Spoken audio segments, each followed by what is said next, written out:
Baik, ini tadi deskripsi mata kuliahnya. Ada 4 pokok bahasan yang akan di-cover untuk OTK 2. Ada evaporasi, ada drying, ada humidifikasi, ada kristalisasi ya.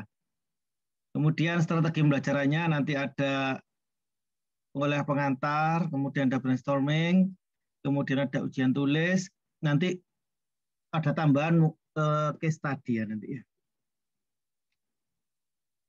Terus kemudian capaian pembelajaran lulusan yaitu mahasiswa mampu mengerti konsep dan prinsip kimia untuk menangani permasalahan teknik kimia, kemudian menguasai konsep evaporasi dan mendesain kebutuhan perpindahan panas, kemudian mampu menguasai konsep drying, kemudian dan beserta dengan nanti menghitung kebutuhan udara dan lain-lainnya, udara kering.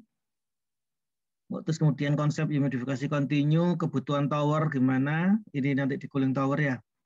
Kemudian mahasiswa mampu menguasai konsep kristalisasi dan menghitung yield yang terbentuk dalam menangani permasalahan teknik kimia.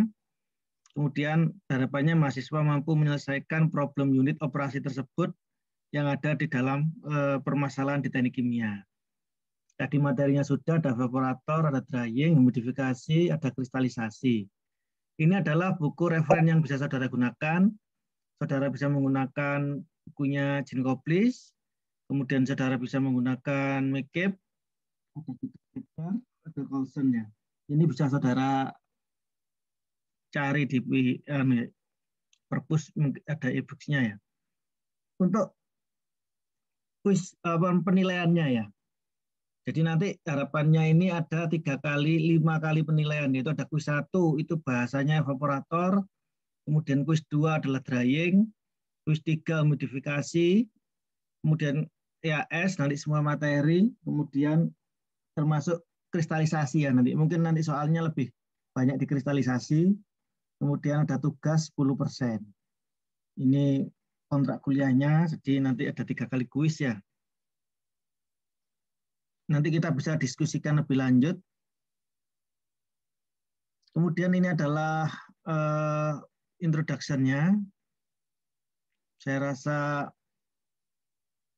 ini mungkin saudara sudah dapatkan di pelajaran PIK dulu ya. Jadi ada 2 proses, kemudian di sini nanti ada beberapa unit yang terlibat di dalam proses industri kimia. Salah satunya adalah heater atau heat exchanger. Nanti tujuannya bisa memanaskan ya, heat exchanger, penukar panas ya. Bisa pendinginan, kemudian ada pompa nanti ini tujuannya adalah sebagai material transport. Jadi di situ di OTK 1 sudah saudara pelajari jenis-jenis pompa, terus bagaimana cara mendesain kebutuhan power pompa dan lain-lain ya, menghitung friksi. Kemudian di sini ada lagi distilasi unit. Ini adalah salah satu proses pemisahan ya. Kalau distilasi unit kan proses pemisahan berdasarkan relatif volatilitasnya. Jadi kalau saudara tahu nilai ada alfa gitu kan ya, semakin tinggi nilainya maka proses misalnya kita punya AB, kalau nilainya semakin tinggi maka otomatis 2 komponen tersebut sangat mudah untuk dipisahkan. Kalau di dalam OTK 2 kan ada aspiration prosesnya itu kayak evaporator. Evaporator itu peristiwa pemekatan ya, menguapkan solvennya berdasarkan TD-nya. Kemudian di sini ada reaktor. Reaktor adalah tempat berlangsungnya reaksi. Di TLK 1 saudara sudah dapat macam-macam reaksi, ada reaksi air mix plug flow dan lain-lainnya. Ini yang di PK dulu, bahwa teknik kimia itu merupakan disiplin ilmu yang erat kaitannya dengan industri proses yang merupakan usaha untuk mengkonversi bahan baku menjadi produk melalui proses fisika, kimia, dan biologi yang mempunyai nilai tambah ya, dan mempunyai nilai ekonomis dengan memperhatikan faktor safety dan lingkungan. Ini sebagai contoh, kita punya bahan baku, di sini ada raw material, kemudian kalau bahan bakunya itu biasa di dalam teknik kimia kan ada feed treatment ya. ada feed treatment. Nah, feed treatment ini adalah usaha-usaha yang dilakukan supaya nanti di proses selanjutnya ini feednya tidak mengandung impurities. Biasanya rata-rata feed treatment itu adalah digunakan untuk memisahkan impurities. Sebagai contoh, misalnya di industri gula ya. Industri gula itu kan bahan bakunya adalah tebu ya. Setelah tebu kemudian nanti digiling, nanti ada proses filtrasi. Ini kan termasuk feed treatment filtrasinya nanti. Di mana ini nanti memisahkan kotoran-kotorannya. Salah satunya dengan menambahkan fosfat ya. Setelah tambahkan fosfat nanti akan terbentuk endapan ya. Ada CaPO4 dan lain-lain. Nah, setelah itu kelebihan fosfat untuk treatment itu nanti akan dimasukkan dalam reaktor itu ya, deifikasi ya. Untuk tambahkan suhu kapur supaya nanti fosfatnya ini bisa kelebihan fosfatnya itu bisa dinetralkan di situ. Nah, dalam proses filtrasi itu juga nanti kan di dalam itu kan ada namanya clarifier, kemudian ada lagi rotary drum vacuum filter. Tadi tujuannya adalah untuk mentreatment material ini untuk menghilangkan impurities-impuritiesnya. Kemudian nanti setelah itu ada proses filtrasi, evaporasi, penguapan ya. Sebelumnya ada nanti reaksi konversi. Nah, reaksi di pabrik gula reaksi konversi ini adalah konversi antara kan prosesnya ada 3. Ada deifikasi, sulfitasi, sama karbonatasi. Nah, kalau yang sulfitasi nanti direaksikan dengan SO2. Terus kemudian yang karbonatasi direaksikan dengan CO2. Kalau deifikasi hanya CaOH 2 kali saja. Kemudian setelah itu proses konversi ini pelajaran OTK 2 ini alatnya ada semua di pabrik gula. Ada evaporasi, kemudian setelah itu kristalisasi, ya kan? Setelah kristal, kemudian nanti ada drying, pengeringan. Setelah pengeringan nanti ada cooling towernya, humidifikasi. Jadi OTK 2 ini sama dengan industri gula persis ya. Baik, kita masuk ke materi evaporasi. Jadi syarat mengambil mata kuliah ini adalah sudah lulus transfer massa panas ya. Jadi di dalam TMP nanti saudara mempelajari bagaimana proses perpindahan panas. Ada secara konduksi, konveksi, radiasi, kemudian ada juga konveksi paksa dan konveksi alami ya. Nanti saudara sudah paham lah. Yang dimaksud dengan evaporasi adalah peristiwa pemisahan solvent dari larutan atau campuran yang mengandung solut. Proses perpindahan panas dalam kondisi titik didihnya, titik boiling liquidnya. Sehingga didapatkan produk yang mempunyai konsentrasi yang lebih pekat. Sebagai contoh misalnya di industri gula ya. Nira masuk pada kondisi 10%. Kemudian nanti di situ ada diuapkan, di evaporator, dipanaskan dengan menggunakan media steam. Kemudian nanti di sini akan terbentuk, ini adalah uap, di sini adalah produk. Produknya ini adalah konsentrasinya yang lebih tinggi ya dari yang di sini. Ini lebih pekat. Jadi untuk memekatkan larutan tujuannya. Sedangkan untuk uap air yang diuapkan tadi ini akan menjadi vapor di sini, dan ini kalau di dalam multiple effect evaporator ini digunakan untuk memanaskan evaporator selanjutnya, atau ini jika 1 maka ini adalah 2. Jadi tujuannya seperti itu. Tapi kalau single effect ya ini masuk, ini jadi uap nanti bisa dikondensasikan lagi. Aplikasinya apa kira-kira evaporator? Ada di industri gula tadi ini, iya. Kemudian ada di NaCl, sodium chloride, ada sodium hydroxide, ada glycerol, susu, orange juice lah. Apakah di dalam orange juice ini nanti kira-kira evaporatornya sama dengan digunakan industri gula? Jenis tipenya kan nanti ada beberapa evaporator. Untuk orange juice itu cocoknya tipe apa yang digunakan. Kalau ini tipe apa itu nanti ada di slide selanjutnya. Terus kemudian faktor-faktor yang berpengaruh pada proses evaporasi.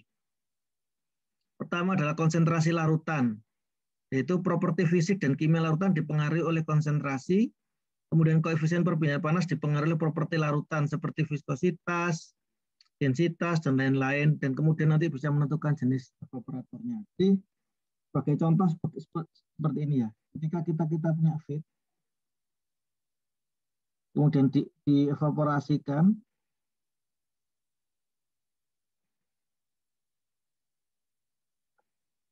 menggunakan media pemanas, steamnya berubah dari kondensat. Ini adalah produk. Kemudian di sini adalah uap vapornya. Jadi untuk yang berpengaruh itu apa saja? Di sini adalah konsentrasi. Yang jelas konsentrasi ini sangat berpengaruh terhadap nanti perhitungan di mass balannya dan energi balannya juga. Kemudian koefisien perpindahan panas, karena apa? Karena koefisien perpindahan panas itu sangat dipengaruhi oleh properti dari larutan. Nanti saudara kan kalau di dalam perhitungan perpindahan panas secara paksa itu kan nanti kan ada boiling, ada kondensasi, gitu-gitu kan ya. Itu saudara kan nanti faktor-faktor seperti viskositas, densitasnya sangat berpengaruh. Kemudian solubilitas. Jadi solut memiliki kelarutan yang terbatas dan ini sangat dipengaruhi oleh temperatur. Jadi nanti desain dari evaporator atau temperatur operasi di dalam evaporator ini sangat mempengaruhi dari solubilitasnya kelarutan. Kemudian sensitivitas bahan terhadap temperatur. Jadi banyak bahan itu tidak tahan terhadap suhu tinggi. Nah, tingkat kerusakan bahan dipengaruhi suhu dan lama ekspos pada suhu tinggi. Kalau tadi saudara sudah ini ada evaporator ya. Ini ada produk, ini ada feed masuk, ini ada vapor, ini ada steam. Sekarang sensitivitas bahan terhadap temperatur. Jadi banyak bahan yang tidak tahan terhadap apa namanya itu suhu tinggi. Terus kemudian kalau memang tidak tahan terhadap suhu tinggi, kira-kira apa yang akan dilakukan? Ahmad Habib. Iya, Pak. Gimana? Ini ada suatu feed yang tidak tahan terhadap suhu tinggi. Bagaimana caranya untuk meminimalkan supaya tidak terjadi kerusakan karena terekspos oleh suhu yang tinggi dengan waktu yang lama. Caranya gimana? Kira-kira bagaimana metodenya?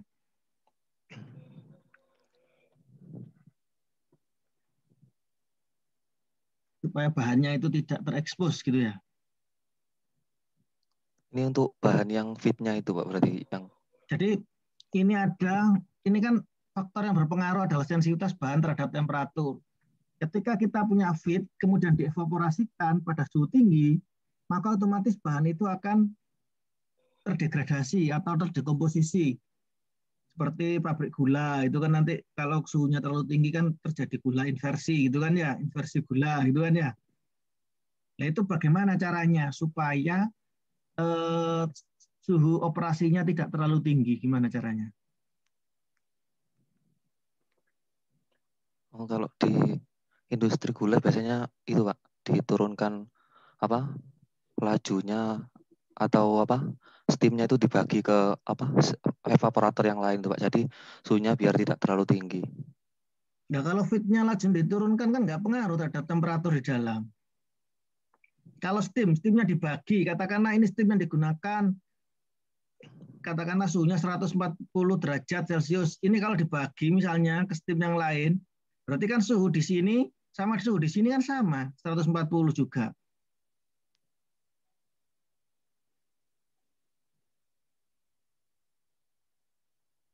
Anggun. Gimana, Pak? Gimana? Bentar, masih bingung, Pak.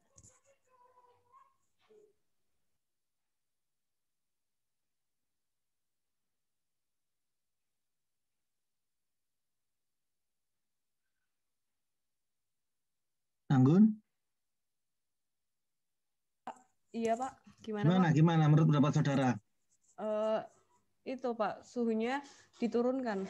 Loh lah iya caranya gimana suhunya diturunkan? Iya, bingung, Pak. Bisa menjawab, Pak. Ya silakan, siapa lagi? Afif, Pak. Hah? Afif. Afif. Ya, silakan.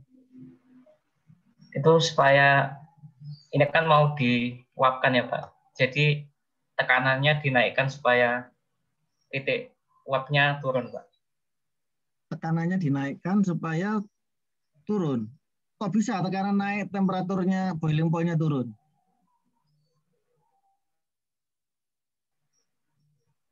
Saudara punya steam pada tekanan 1 atmosfer, suhunya 100 derajat Celcius.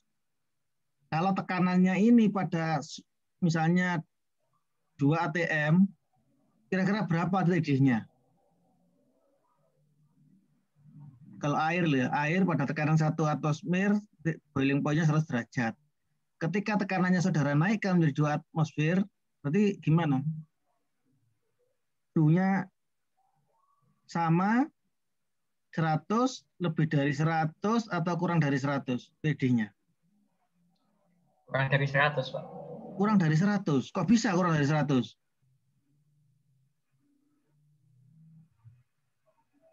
Karena berpengaruh Pak tekanannya ke suhunya. Saudara misalnya katakan ada di Bromo itu ya,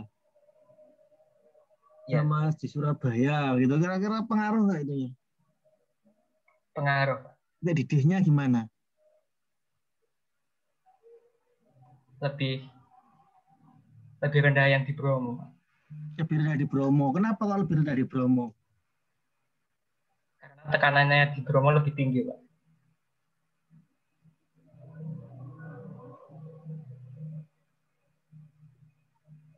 Tekanannya lebih tinggi. Terus gampang-gampangnya gini, saudara punya air pada suhu 25 derajat. Saudara panaskan, ini pada saat 1 atm ya. Ya. Saudara panaskan pada suhu 100 derajat. Ini fasenya apa ini? Uap Pak. Mosok 25 Air. ke 100. Cair, Pak. Masih liquid ini. Ya masih Iya. liquid Pak. Terus kemudian ketika saudara 100 ini saudara naikkan sampai 100, ini fasenya apa?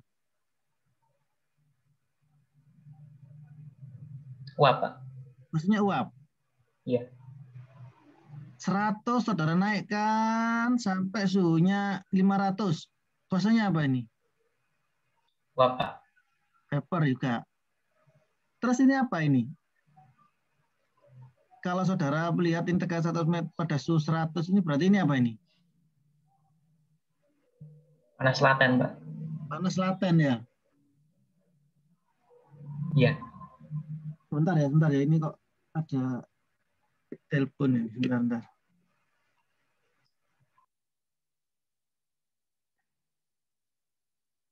Halo, Assalamualaikum.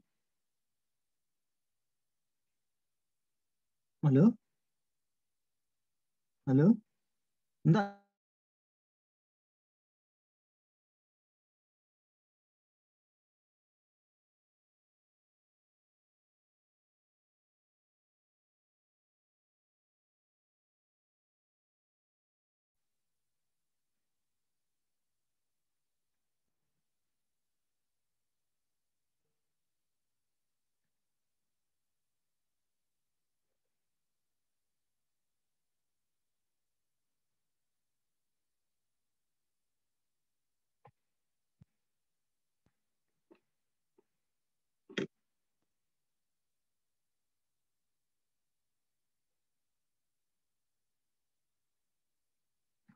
Ini ya.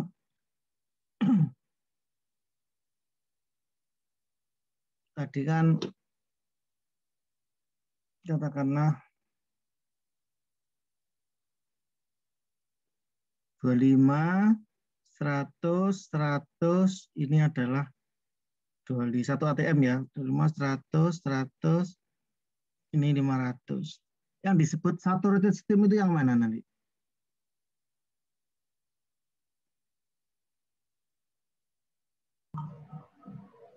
Yang dari 100 ke 100.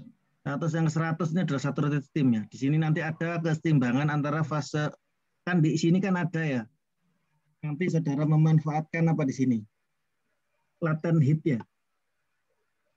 Latent heat itu adalah entalpi uap dikurangi entalpi liquid. Jadi di daerah sini itu ada entalpi uap sama entalpi liquid, ada keseimbangannya. Kemudian ketika 100 menjadi 500, ini apa? Superheated, Pak. Superheated steam.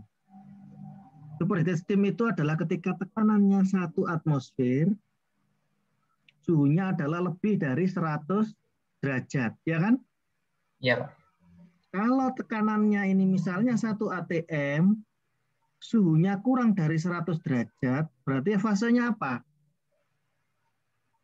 Liquid, Pak. Masih liquid, ya kan? Iya.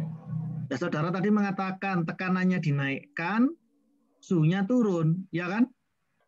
Iya. Kalau tekanan dinaikkan, suhunya turun, yang terjadi apa? Masih liquid, Pak. Masih liquid, ya kan? Iya. Kalau terjadi liquid, kira-kira terjadi nggak proses pemisahan? Tidak, Pak.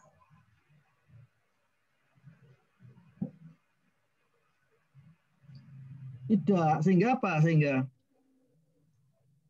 Sehingga tekanannya harus diturunkan, Pak. Tekanannya harus diturunkan.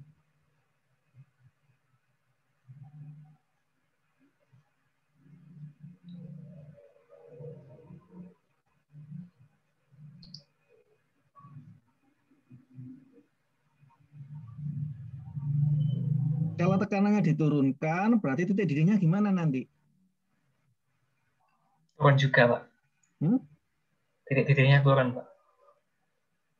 Titik didihnya turun. Jadi salah satu cara usaha supaya bahan tersebut tidak kena suhu yang terlalu tinggi, salah satunya adalah dengan cara menurunkan tekanan. Kalau tekanannya diturunkan, berarti otomatis titik didihnya pasti ikut turun juga, ya kan? Iya, Pak. Terus caranya gimana kira-kira supaya tekanannya kan tadi di dalam evaporator ya, dalam evaporator. Bentar, gantian nih di sini. Ini ada evaporator, ini ada feed, ini ada steam, ini ada kondensat, ini ada produk, ini ada vapor. Sekarang bagaimana caranya supaya tekanannya itu bisa turun? Fatimah, Iya, Pak. bagaimana caranya?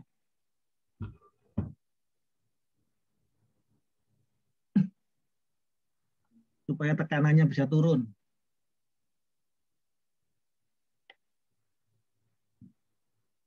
Tadi kan tekanannya katakanlah misalnya 1 atmosfer. Nanti titik didihnya pelarut dianggap tidak ada KTD ya, sehingga nanti titik didihnya 100 derajat. Tetapi ini material ini akan rusak karena tidak tahan terhadap suhu tinggi. Caranya tadi seperti yang disampaikan, siapa mau? Afif, Pak. Deon ya, siapa Deon mau? Afif, Pak. Afif. Ini tekanannya diturunkan. Sekarang bagaimana cara menurunkan tekanan di sini? Kalau tekanannya turun, otomatis suhunya juga tadi yang seharusnya titik didihnya itu 100 derajat, kalau tekanannya itu diturunkan, otomatis titik didihnya akan kurang dari 100 derajat. Bagaimana caranya kira-kira, Fatimah, supaya mengkondisikan tekanannya di bawah 1 atmosfer itu caranya gimana? Mengurangi laju alirnya, Pak. Apa hubungannya laju alir dengan tekanan?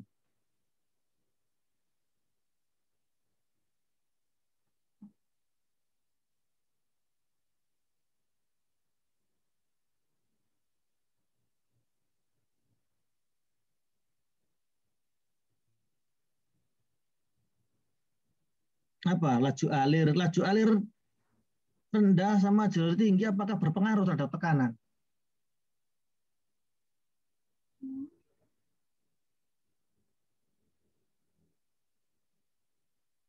Kristiawan.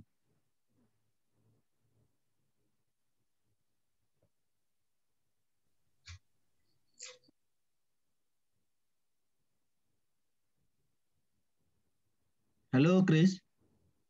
Iya, Pak. Gimana caranya?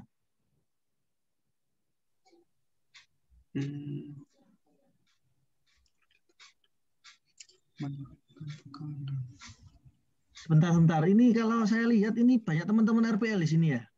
Iya, Pak. Ya, saudara kan sudah dapat sebenarnya pelajaran ini kan?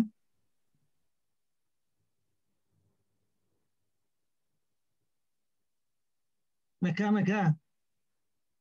Iya, Pak. Gimana? Temperatur steamnya diturunkan, Pak. Tuh, temperatur steam diturunkan.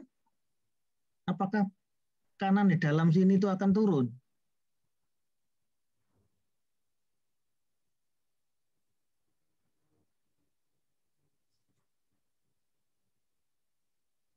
Kalau tipe cell and tube nanti kan ini kan tidak berkontak langsung ya. Kan saudara di dalam TMP kan sudah dapat ya pelajaran heat transfer ya.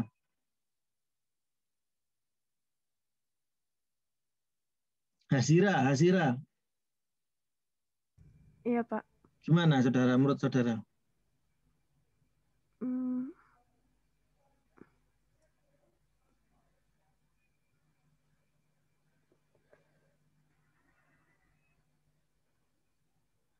Yang bisa siapa yang bisa, wis?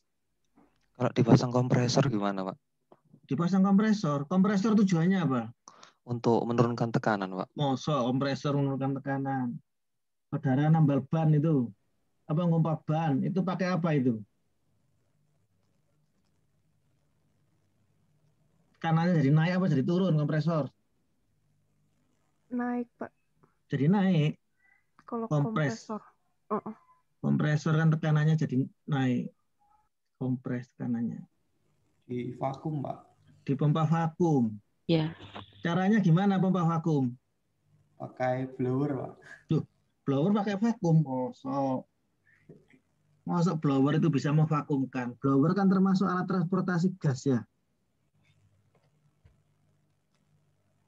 Biasanya di rotary dryer itu untuk mengalirkan udara dari luar ke dalam rotary dryer ditambahkan blower untuk mengalirkan.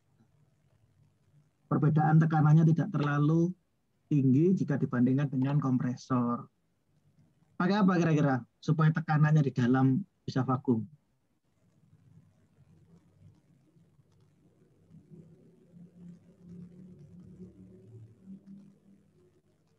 Saidia, siapa mau?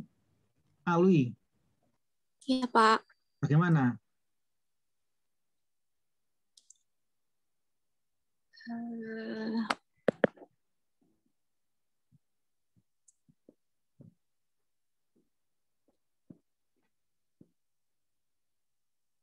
Bisa dua cara ya. Satu bisa menggunakan pompa vakum. Satunya bisa menggunakan sistem jet ejector. Jadi nanti di sini dipasang pompa vakum sebelum barometric kondensor. Jadi di sini kan ada barometric kondensor. Apa itu namanya? Kondensasi. Dikontakkan dengan air ya. Cooling water ya. Kemudian nanti terbentuk kondensat. Nah, nanti sini akan ditarik dulu oleh pompa vakum atau menggunakan steam jet ejector. Kalau steam jet ejector, persamaan prinsip kerjanya itu adalah menggunakan prinsip apa? Bernoulli. Bernoulli. Nanti kan steam bertekanan, masuk luas penampang besar, kemudian masuk penampang kecil, sehingga apa? Sehingga kecepatannya jadi naik. Nanti bisa pelajari. Atau ada beberapa cara lain yang digunakan untuk mengeliminasi atau mereduksi ini sensitivitas bahan terhadap temperatur. Salah satunya adalah menggunakan jenis tipe evaporator yang berbeda. Sebagai contoh, di industri orange juice tadi ya, akan ada tadi aplikasinya kan di orange juice. Ini tidak cocok, misalnya digunakan tipe evaporator yang modelnya cell and tube di sini dalamnya. Vertikal, horizontal tube, atau long tube, tidak bisa. Ini cocoknya adalah menggunakan falling film evaporator. Kenapa? Karena hold up-nya itu rendah. Jadi dia itu mengalir bentuk lapisan film, ini nanti hanya beberapa detik saja berkontak hanya berkontak dengan media pemanas itu hanya sebentar. Sehingga apa? Sehingga mengurangi paparan terlalu lama. Ini kan lama terekspos pada suhu tinggi. Makanya menggunakan orange juice itu kebanyakan menggunakan falling film evaporator. Kemudian yang berpengaruh lain adalah proses pembentukan foam. Jadi proses pembentukan foam selama proses evaporasi menyebabkan entrainment liquid. Jadi katakanlah kalau di dalam evaporator itu kadang kan ada namanya kayak di panas sirkulasi gitu, otomatis kan kadang muncul busa-busanya gitu kan ya. Kadang itu ada ditambahkan sebagai anti foam ada. Terus kemudian untuk menghindari supaya entrainment liquidnya tidak terikut di uap sini, tidak terikut di vapor, kan kalau ini kan saudara masak air itu kan berarti kan nanti kalau perpindahan panasnya kan muter gitu kan, kayak apa ya bahasa Jawane kayak munclak-munclak gitu ya. Kayak apa? Otomatis bagian nanti akan terbawa ke atas. Sehingga nanti di vapor ini tidak air murni yang dapatkan. Ada beberapa teknik, makanya kalau dalam evaporator mungkin saudara bisa ada yang gambar seperti kayak topi itu ya. Itu adalah tujuannya adalah untuk mencegah terjadinya entrainment atau terjadinya carry over ke atas. Habis itu nanti dia balik lagi turun jadi bentuk liquid. Kemudian temperatur dan tekanan.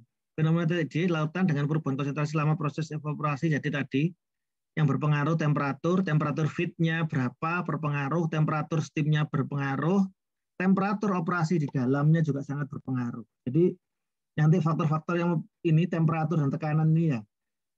Ini katakanlah ini tadi. Pertama, temperatur feed ini berpengaruh. Kemudian temperatur operasi di dalamnya ini juga berpengaruh.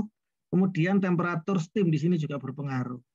Kalau steam nanti karena kita saturated, maka nanti otomatis ini kan hubungannya dengan tekanan. Tekanan steamnya berapa? Biasanya karena rata-rata orang di industri kan bilangnya tekanannya berapa. Ini yang berpengaruh. Kemudian adanya scaling, jadi ada kerak ya. Kalau mungkin saudara di TMP itu kan ada proses perpindahan, nanti di sini atau di RD, falling factor, itu kan ya. Kalau di sini terjadi kerak, kemudian ada kerak-kerak nempel di sini, yang terjadi apa? Heat transfernya kan rendah, karena kerak ini adalah sebagai isolator, ya kan? Keraknya itu akan menghambat laju perpindahan panas. Kalau keraknya semakin lama semakin tebal, yang terjadi apa? Nanti local heating, yang dipanaskan ini adalah yang metal yang di luar. Hingga tidak sampai ke dalam sini, ke dalam fluidanya. Nanti bisa terjadi masalah kalau terlalu tinggi local heating, maka nanti bisa retak-retak atau pecah pipanya ya. Kemudian korosif juga lautan berkaitan dengan bahan konstruksi dari evaporator. Ini adalah beberapa tipe evaporator, ada tipe open atau pan. Ini bentuknya adalah evaporator yang paling sederhana. Sebagai contoh ya, kayak masa air itulah. Masa air itu adalah open ya. Terus kemudian ini bejananya terbuka, kemudian dikasih panas. Panasnya itu bisa di sini ada jaket, di luar, kemudian di sini ada coil ya. Coil atau dengan menggunakan direct. Direct itu kayak manaskan air di kompor itulah saudara masak air. Ini transfernya kecil ya. Kemudian ada horizontal tube natural circulation ya. Digunakan untuk larutan non-viscous. Jadi ininya horizontal bentuknya. Ini nanti gambarnya ada di sini. Ini yang tipe pen tadi ya. Pen. Kemudian ini ada yang tipe evaporator yang horizontal. Jadi steamnya itu di dalam tube. Kemudian liquidnya, larutannya ada di luar. Kemudian tidak mahal. Ya. Tetapi sirkulasi liquidnya rendah. Makanya ini tadi yang saya bilang ada kayak topinya itu ya. Ini tujuannya adalah mencegah terjadinya carry over, entrainment, dan lain-lain ya. Ini cocok untuk yang viskositasnya rendah. Ini tadi. Kalau yang ini adalah yang vertikal. Ini ada yang istilahnya namanya downcomer ya. Jadi feed masuk nanti bersirkulasi di sini dalam. liquid sirkulasi ini nanti berdasarkan natural konveksi. Kalau perpindahan secara konveksi itu gimana? Natural konveksi. Perpindahan panas secara natural konveksi dan perpindahan panas secara konveksi paksa. Bedanya apa itu? Widya. Iya, Pak. Bedanya apa? Forced konveksi sama natural konveksi. Kalau yang natural itu ngalir sendiri, tapi kalau yang paksa dibantu sama alat, Pak. Natural mengalir sendiri. Kenapa kok bisa mengalir sendiri?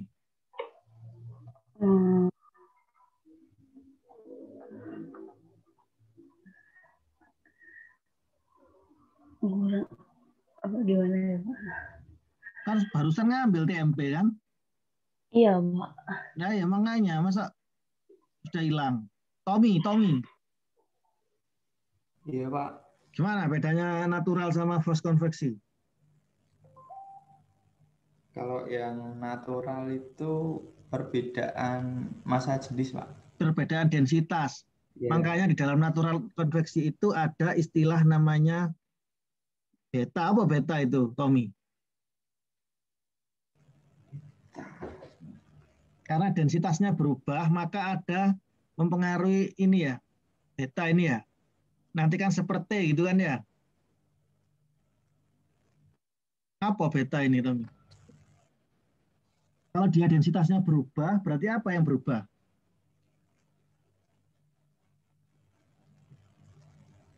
Expansion koefisien faktor, ya kan?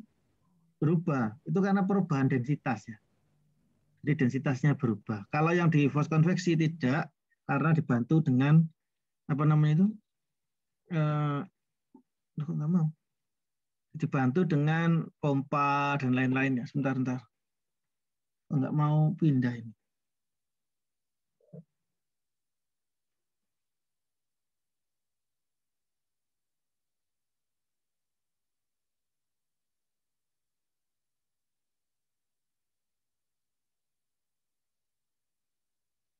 Ini jumlah mahasiswanya mas sedikit ya ketika ini.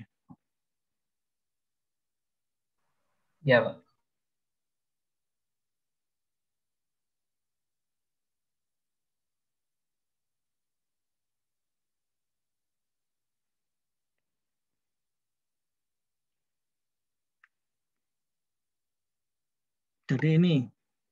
Jadi tipe horizontal, kemudian ada yang vertikal ya, digunakan untuk letupan viscous, untuk bundle dengan steam dan cell.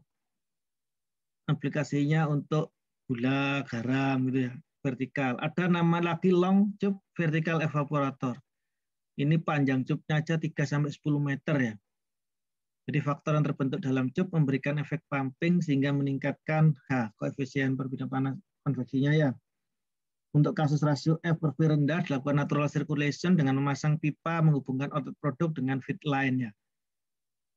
Kemudian ada lagi forced circulation type evaporator. Ini untuk vertical tube, kemudian operasinya dengan sirkulasi, ini biasanya untuk larutan yang sangat viskos ya.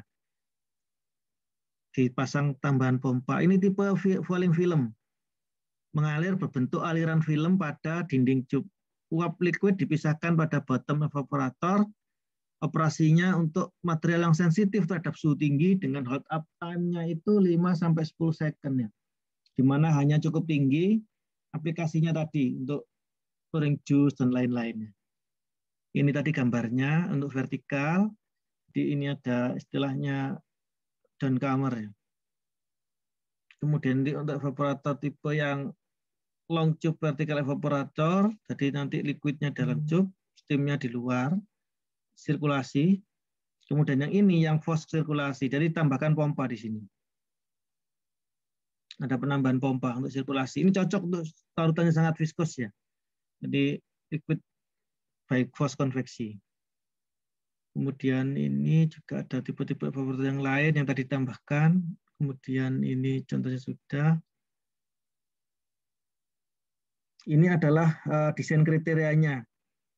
Untuk vapor liquid separation-nya harus mencegah terjadinya entrainment ya. Kemudian kontaminasi, kondensasi, overheat misspray tadi ya. Kemudian untuk desain kriteria lainnya itu tadi sudah ya. Ini adalah contoh solubility untuk beberapa tipe. Jadi tadi kan pengaruh juga solubilitas ya. Ini nanti ada di kristalisasi mungkin lebih jelasnya. Kemudian kita masuk ke evaporator single effect. Jadi parameter desain evaporator itu adalah heating surface atau A. Nanti kita menghitung ini, A-nya ini. Kemudian beban evaporator, yaitu rasio antara vapor yang dihasilkan dengan feed. Kemudian ekonomi steam. Ekonomi steam itu adalah rasio dari vapor yang dihasilkan dibagi dengan steam yang digunakan. Kira-kira kalau menurut saudara, ini yang bagus, yang nilai ekonomi steamnya rendah apa yang kecil? Ardita? Iya, Pak. Yang Ekonomi steamnya yang tinggi, Pak. Yang tinggi, kenapa yang tinggi?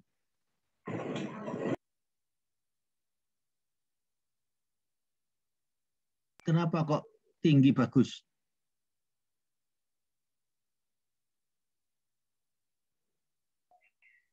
Penguapannya sempurna, Pak.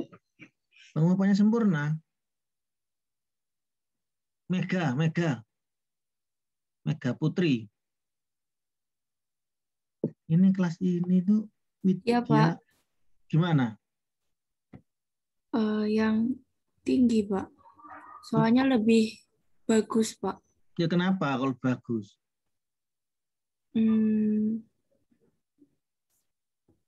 Uapnya itu lebih banyak daripada itu, Pak, yang mau diuapkan, Pak. Uapnya lebih banyak daripada mau yang diuapkan? Maksudnya perbandingannya itu yang diuapkan itu lebih besar gitu, Pak. Dari? Gimana ya, Pak? Bisa sebentar, Pak. Lebih besar ya, Pak.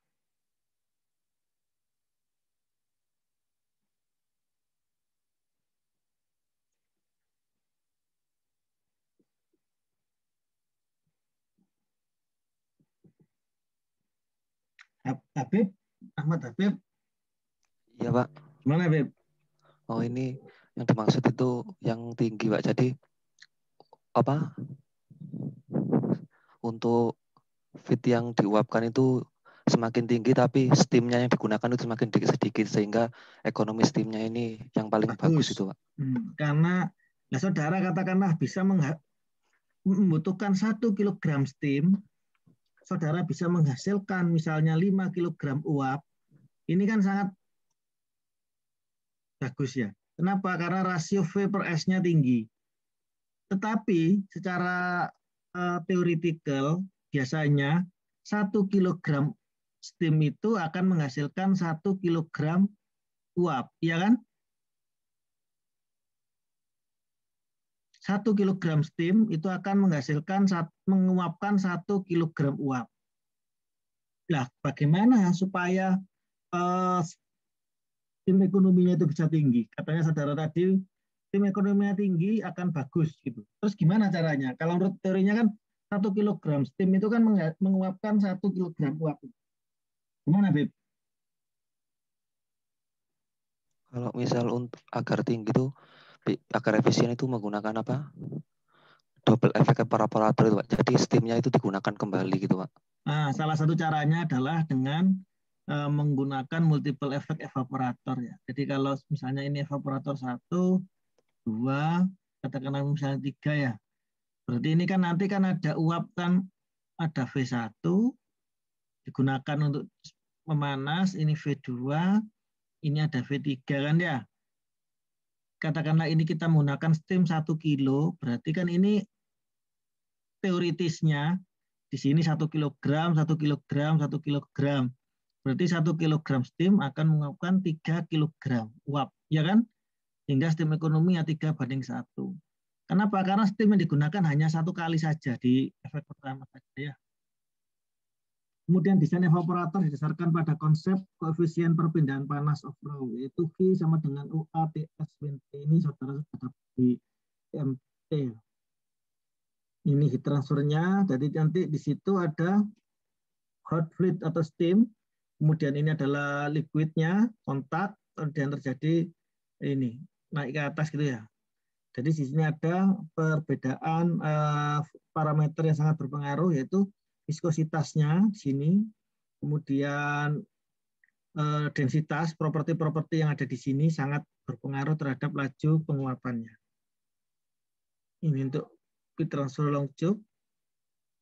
Nah, ini untuk force konveksi, yaitu turbulen. Untuk natural konveksi, saudara bisa menggunakan bilangan ini ya, Nusselt ya.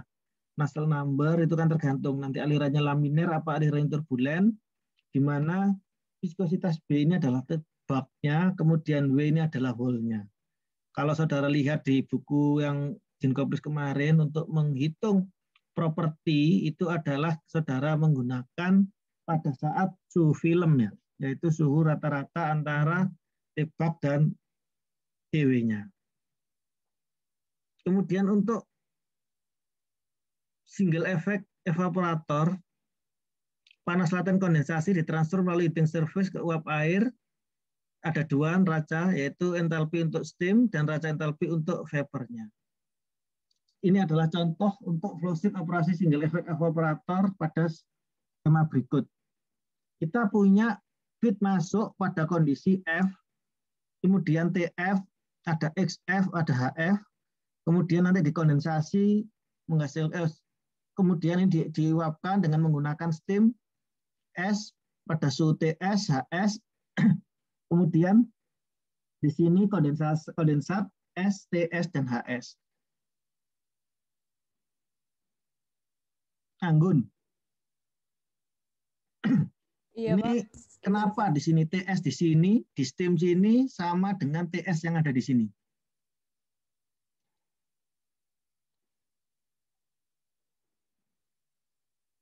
Ini steam digunakan untuk memanaskan feed. Nanti otomatis dia akan menghasilkan uap dan produk. Kenapa kok TS di sini sama dengan TS yang ada di sini keluaran? Suhunya sama, Pak, karena Pak kenapa kok suhunya sama?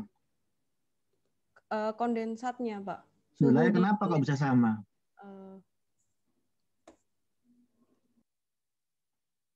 Kenapa kok TS di steam sama dengan TS di kondensat?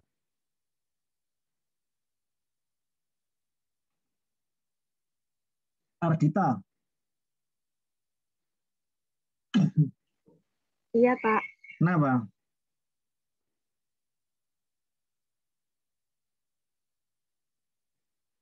Kenapa TS di steam sama dengan TS di kondensat? Tidak ada penurunan suhunya, Pak. Ya mesti aja. Kalau sama ya tidak ada penurunan atau kenaikan. Kenapanya itu loh? Kristiawan. Iya, Pak. Kenapa kok suhunya tidak berubah?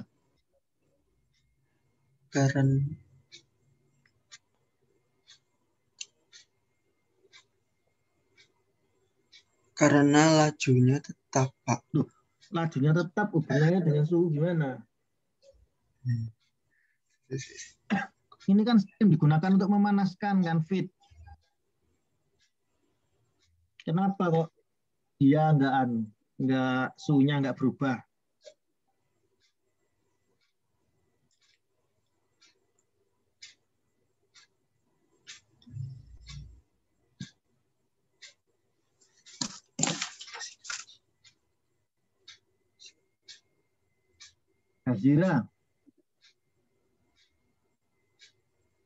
Azira? Iya, Pak. Kenapa kok TS steam dan TS kondensatnya sama? Tidak berubah? Karena di situ tidak ada proses apa-apa. Loh, kok nggak ada proses apa-apa? Oh, ini steam digunakan untuk memanaskan feed kok.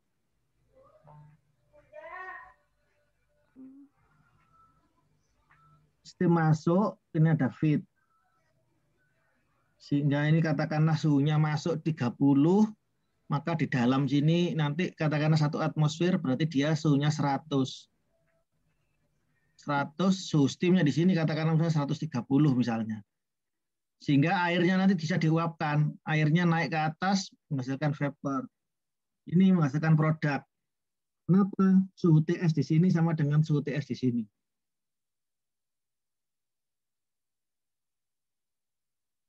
Tommy. Iya, Pak. Kenapa kok suhunya tidak berubah? Karena itu panas laten, Pak. Karena di sini yang diambil adalah panas laten ya. Kalau panas laten itu tidak terjadi perubahan suhu. Yang terjadi itu perubahan apa, Tommy?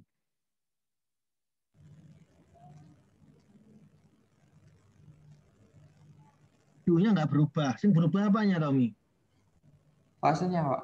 Fasenya. Dari satunya fasenya uap, vapor, menjadi fase liquid, ya kan? Nanti kan saudara kan panas latennya nyari lambda kan entalpi uap dikurangi dengan entalpi liquidnya. Lo gak mau pindah, nggak mau.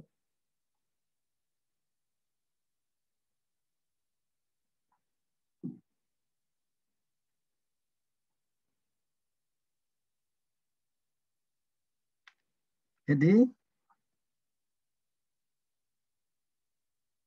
ini untuk yang tadi operasinya, asumsinya itu tidak ada kebocoran, kemudian heat loss, kemudian kondisi operasi operator pada boiling condition, itu ada sama dengan tekanan uap solvent, pada saat equilibrium, yaitu temperatur vapornya itu sama dengan temperatur liquid, jadi kita asumsinya itu temperatur yang naik sini,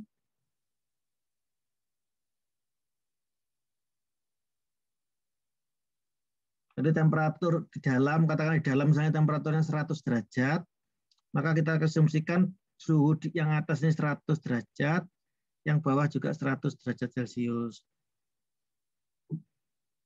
Kemudian larutannya itu encer, sehingga tidak terjadi kenaikan titik didih.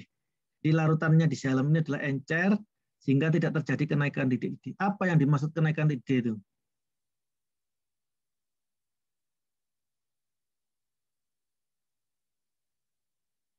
Fatimah.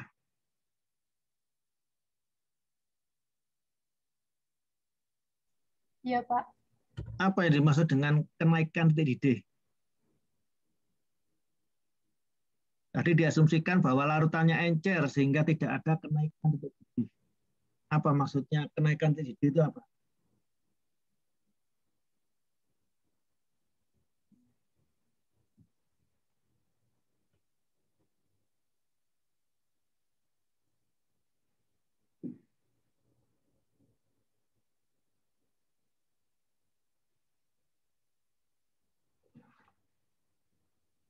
Ayo, Fatimah. Widya Kurniati.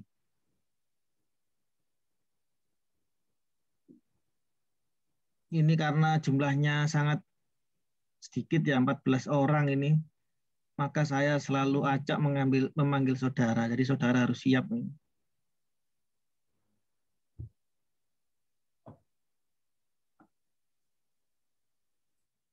Widya.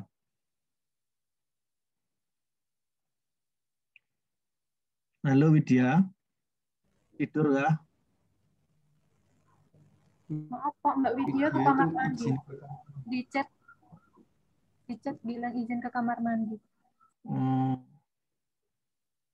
Saida Alwi. Ya Pak. Apa yang dimaksud dengan kenaikan titik didih? Proses kenaikan titik didih yang menghasilkan uap air, Pak. Tuh, gimana? Contohnya gimana? Gampang-gampangannya gimana?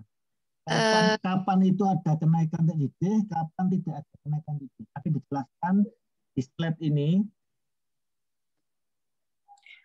Itu Pak, terjadi kenaikan tekanan, Pak, sehingga titik didihnya mengalami kenaikan pula.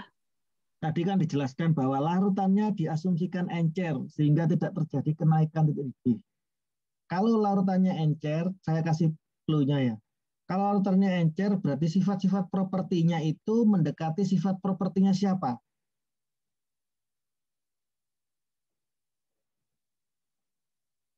Larutannya encer. Larutannya encer.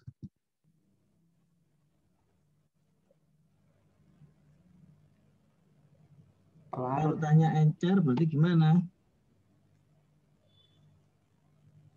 Mendekati sifat-sifat pelarutnya, Pak. Mendekati sifat-sifat pelarutnya.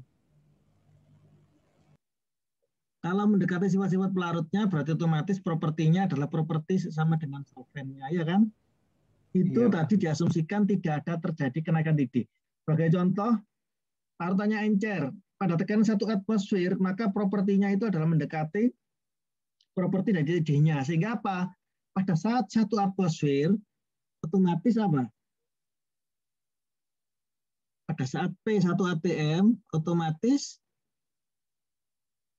P-nya berapa? Karena tidak ada kenaikan TJ. Berapa boiling point-nya? 100, Pak. 100 derajat Celcius. Ini adalah yang ada tanpa KTD. Kalau yang ada KTD gimana?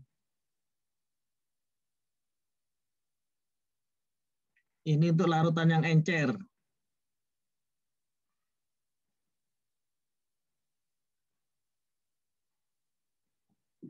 Ini larutannya encer.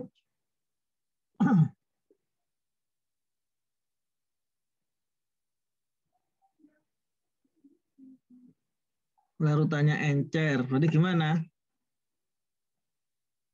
Ini tidak ada KTD tanpa kenaikan titik didih. Kalau yang ada kenaikan titik didih, yang dimaksud kenaikan titik didih yang kayak gimana contohnya?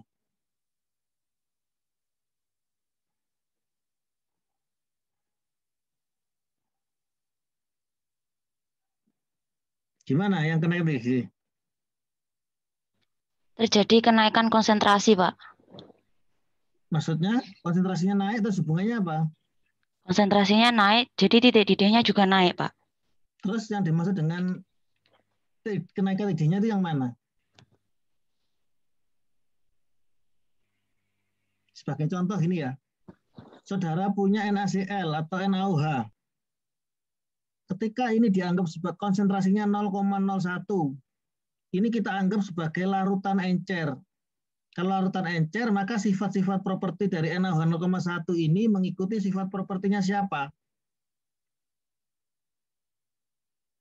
Pelarutnya, Pak. Pelarutnya air. Sehingga pada saat tekanannya 1 atmosfer, maka titik didihnya adalah 100 derajat.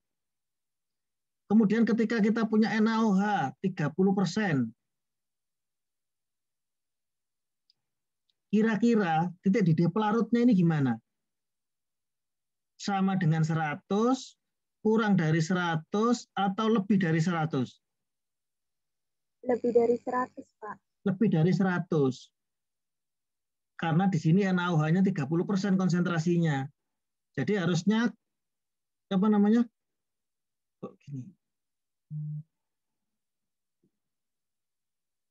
Kok sering nggak bisa digerak, bentar ya.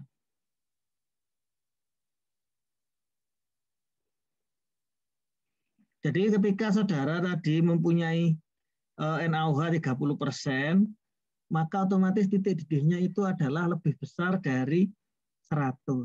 Nah, yang dimaksud dengan kenaikan titik didih itu adalah,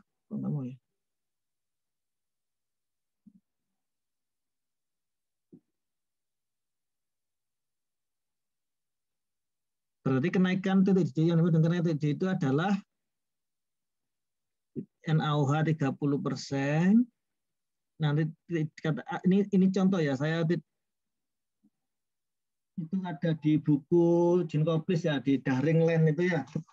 Itu pada saat 30 derajat, misalnya itu saudara ngambil datanya di situ, nanti berapa TD-nya.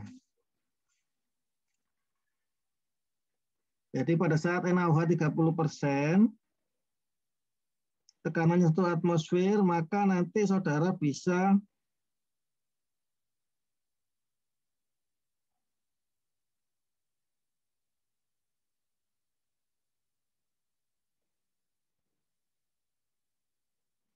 Kurang lebih 115 ya.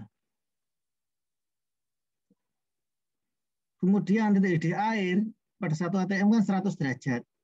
Sehingga kenaikan titik didihnya itu adalah 115 dikurangi 100 sama dengan 15 derajat.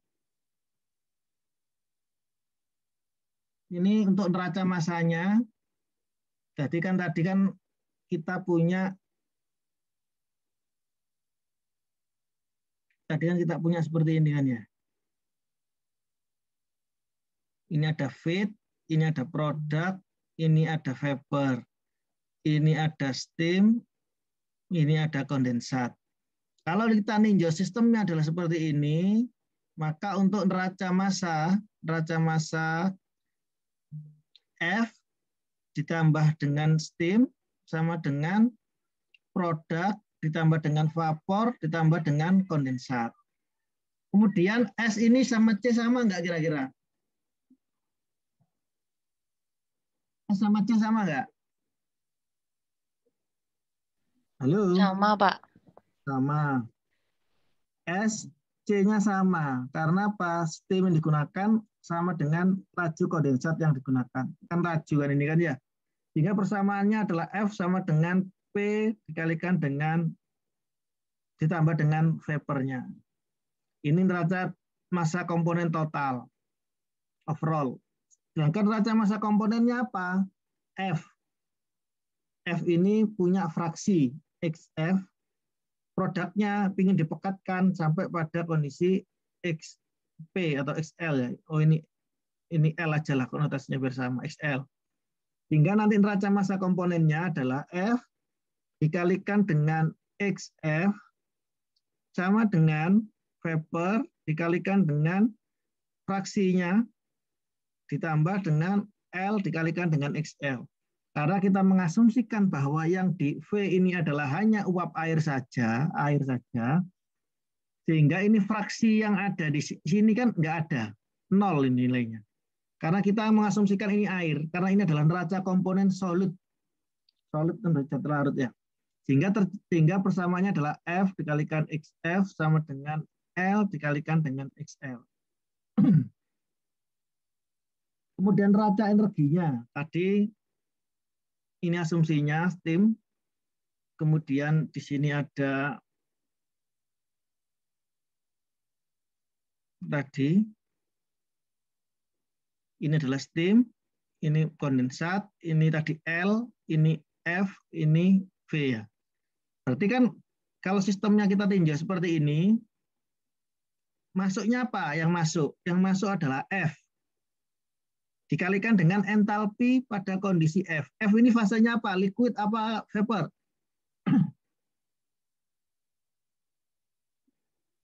Halo? Liquid, Pak. Liquid, Pak. Liquid. Kalau liquid maka kita gunakan entalpi hanya simbolnya kecil, menunjukkan ini adalah entalpi liquid. Kemudian ditambah dengan steam. Steam ini apa fasenya? Gas, Pak. Vapor ya? Ya. Berarti kita menggunakan entalpi uap, entalpi steam, H besar. Ini menunjukkan vapor. Sama dengan produk L.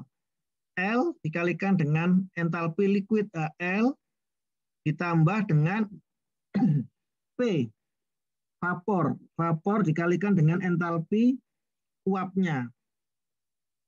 Ditambah dengan apa? C dikalikan dengan apa? C di sini fasenya apa? Liquid, Pak. Liquid. Sehingga nanti kita menggunakan HC atau HS. Tadi S sama C kan sama. Sehingga persamaan tersebut bisa diuraikan S HS min H S ya kecil ya. Sama dengan L dikalikan HL ditambah dengan vapor dikalikan dengan H vapor.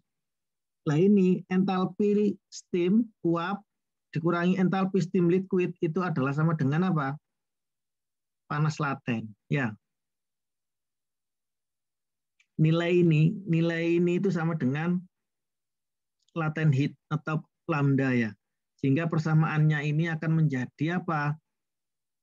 FHF ditambah dengan S dikalikan lambda sama dengan LHL ditambah dengan V dikalikan dengan HV. Ini persamaannya.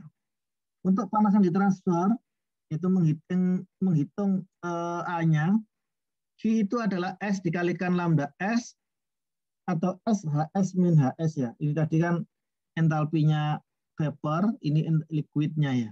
Sehingga S dikalikan lambda S itu sama dengan apa? UA TS min T, T operasi dalam steamnya tadi ya. Jadi sehingga nanti apa? Sehingga nanti saudara kan dapat kebutuhan steam lambda S sama dengan UA TS min T. Nanti dari sini saudara akan dapat nilai A-nya berapa. Untuk latent heat ini 1 kg steam itu sebanding dengan 1 kg uap pada T dan P. Nanti untuk entalpi vapor, entalpi feed, entalpi liquid itu tergantung dari CP-nya. CP-nya liquid sama CP-nya F itu tergantung dari temperatur. Silakan saudara buka bukunya di buku Jinkoplis halaman 498 ya.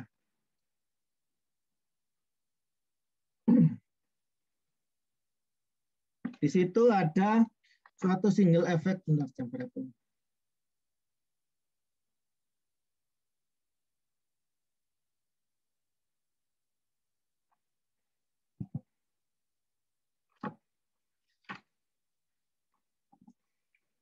Jadi kemarin single effect evaporator digunakan untuk memekatkan larutan garam dari 1% menjadi, saudara buka anunya, bukunya ya, menjadi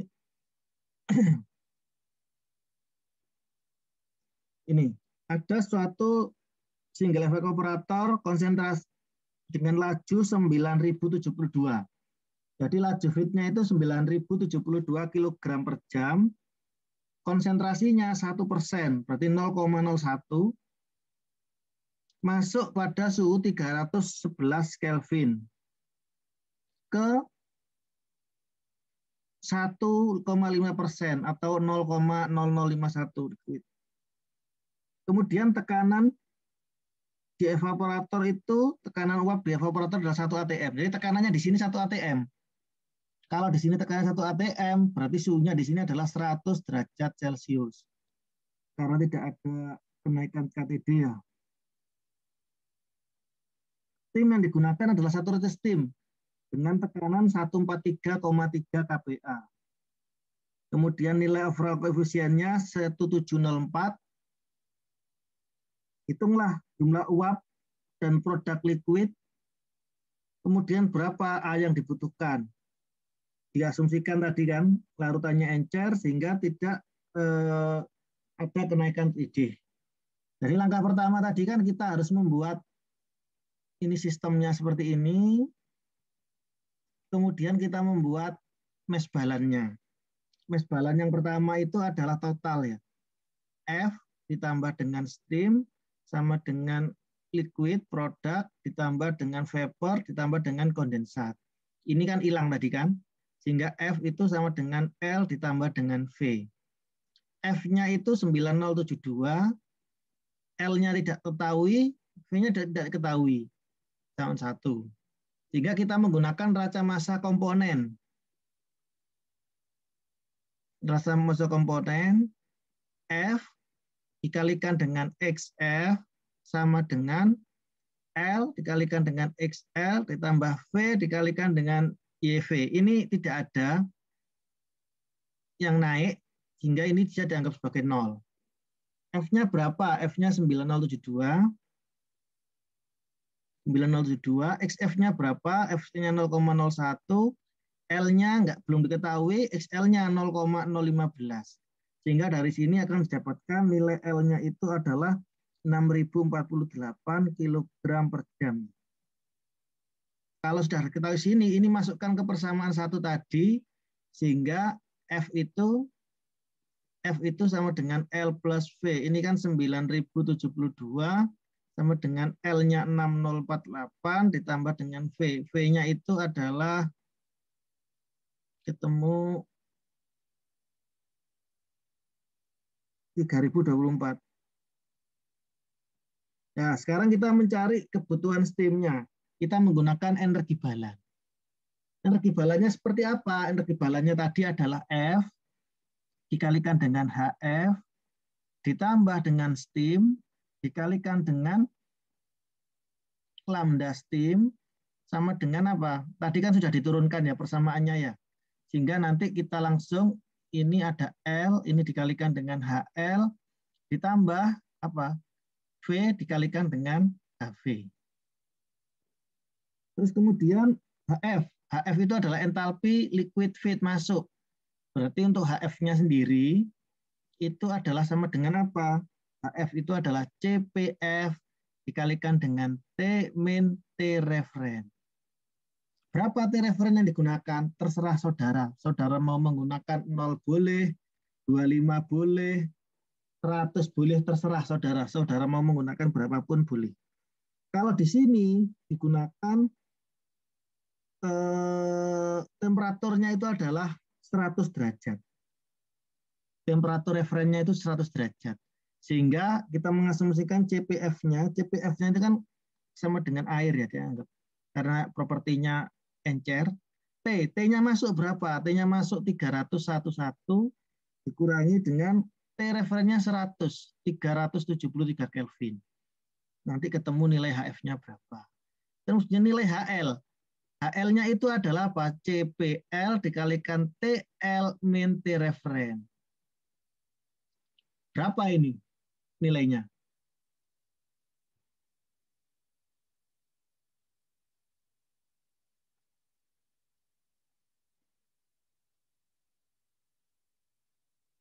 Berapa nilainya? Halo? Hasira, berapa nilainya?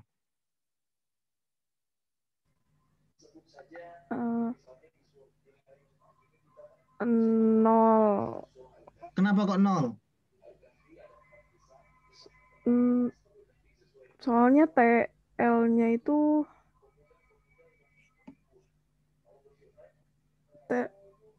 TL-nya itu 373,2.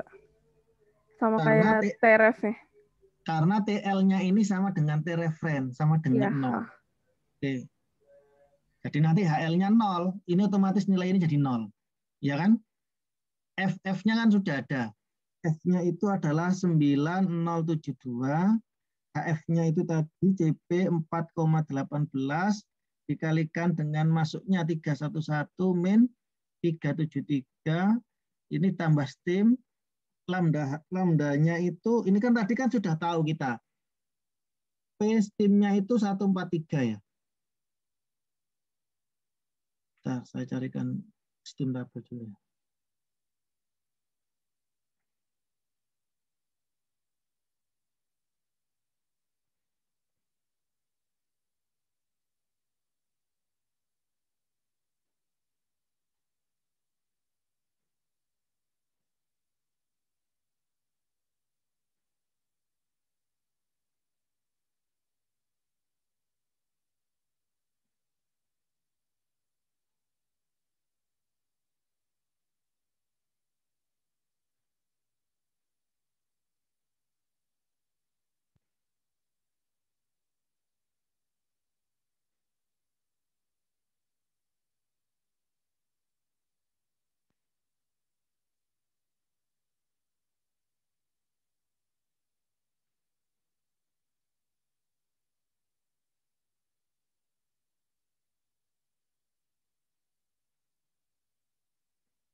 Sudah terlihat belum?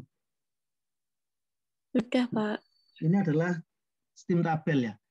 Tadi kan sudah di apa namanya itu?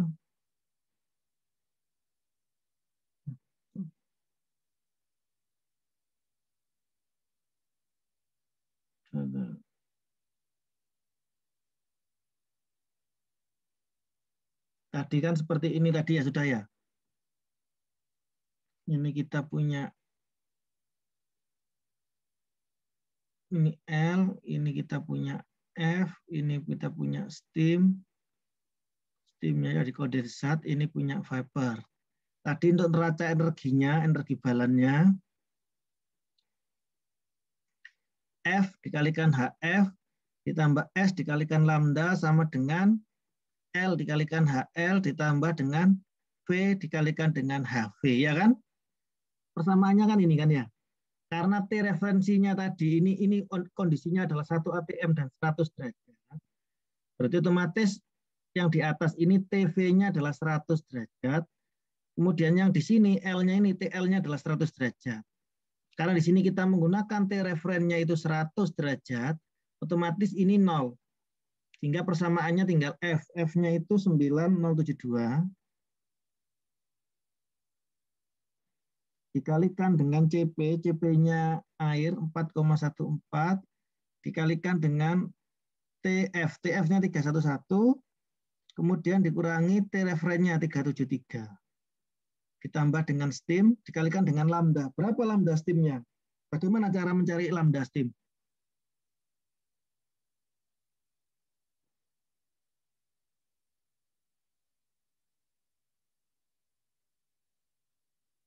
Bagaimana caranya mencari lambda?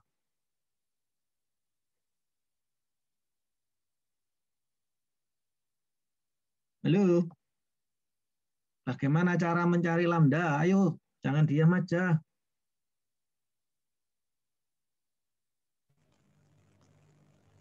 Kalau nggak ada yang jawab, silakan kerjakan soal, dikumpulkan hari ini.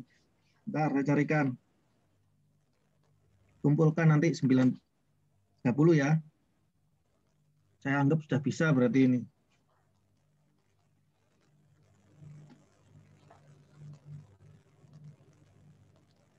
Baik, silakan kerjakan soal yang ada di buku, dikumpulkan hari ini. Bab 8. Ntar ini.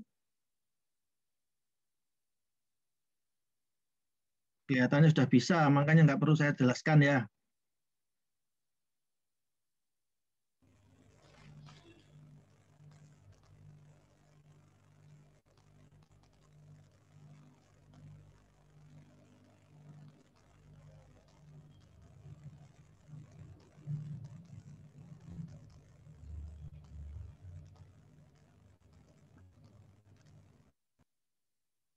Sudah kerjakan contoh soal yang sama, yaitu contoh soal 8.